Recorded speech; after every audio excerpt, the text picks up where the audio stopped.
Toujours dans le cadre de la mise en tension, les étirements des muscles du membre inférieur. Maintenant, on passe au muscle sartorius. Le sartorius, anciennement appelé couturier, est un muscle qui prend insertion au niveau de l'épinière antéro supérieur. Il fait partie des muscles de l'oge antérieur de la cuisse. Il démarre au niveau de l'épinière antéro supérieur. Il descend et croise la cuisse de haut en bas, de dehors vers le dedans et vers le bas, pour venir se terminer au niveau de la patte doigt, qui est la partie antéromédiale du tibia. Donc sartorius, qui se termine avec les deux autres muscles de la patte doigt, qui sont le gracile et le semi-tendineux. Le sartorius est un muscle qui a plusieurs composantes d'action, que ce soit au niveau de la hanche ou au niveau du genou. Donc on vous rappelle qu'il est fléchisseur, abducteur, rotateur externe de hanche. Il a une action de flexion vu qu'il se termine au niveau de la patte doigt, donc il a une composante d'action de flexion au niveau du genou, et il a une autre composante de rotation axiale interne, du genou lorsque ce dernier est fléchi. À savoir que les rotations du genou, bien sûr, les rotations axiales, apparaissent à partir de 30 degrés et sont beaucoup plus importantes à 60 degrés et encore plus nettes et plus importantes à 90 degrés. Donc, sa mise en tension passif, son étirement passif, va se pratiquer chez un patient installé en procubitus, son décubitus ventral. Le kinésithérapeute sera placé ou positionné contralatéralement par rapport aux membres et par rapport aux muscles à étirer. Ma contreprise, avant même de démarrer la technique, ma contreprise sera placée soit avec la face antérieure de mon avant-bras, sinon par la main à plat sur la région sacrale et la région fessière. Ma prise sera faite en berceau, bien sûr, tout en préservant mon dos. Ma prise sera faite en berceau, et puisque c'est un muscle, bien sûr, qui assure flexion, abduction, rotation externe, sa mise en tension nécessite l'opposé de ces trois composantes, qui sont l'extension, l'adduction et la rotation médiane.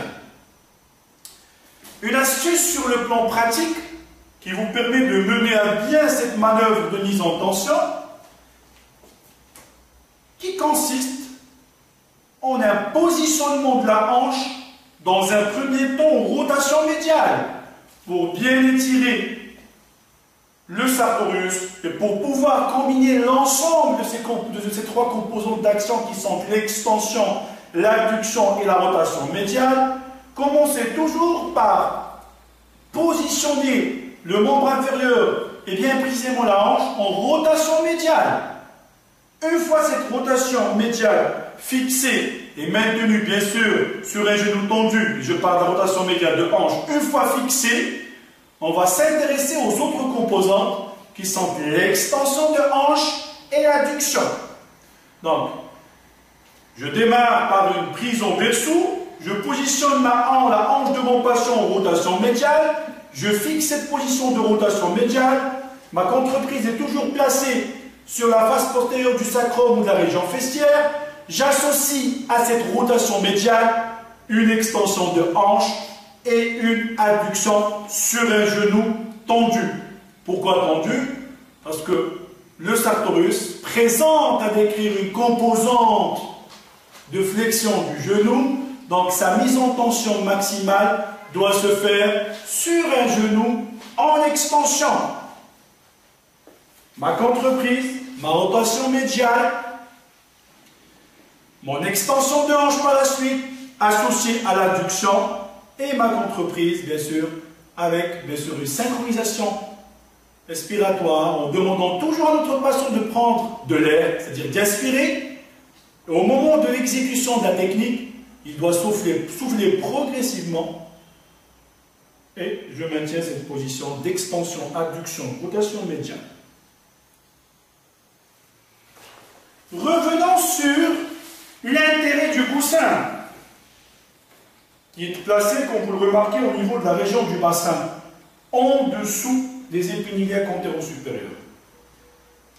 Ce coussin est beaucoup plus utilisé non seulement pour le confort du patient, mais il est aussi utilisé pour pouvoir empêcher le déplacement du bassin vers l'avant.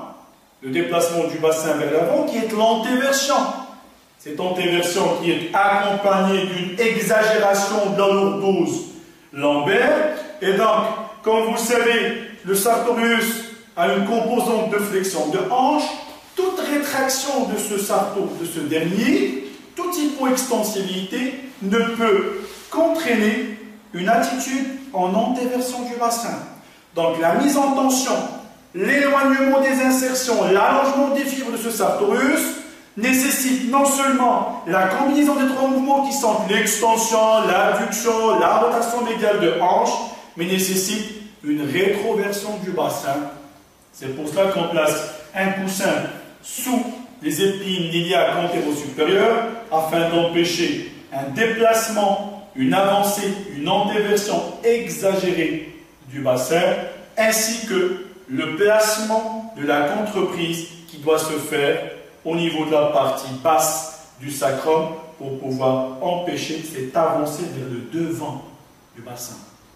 Et bien sûr, une fois cette contreprise et ce coussin bien positionné, je procède à ma manœuvre de mise en tension qui va combiner, je le dis et je le redis, qui va combiner l'adduction de hanche à une rotation médiale, à une extension de la hanche, sur un genou tendu pour prendre en considération la composante de flexion de ce sartorius au niveau du genou.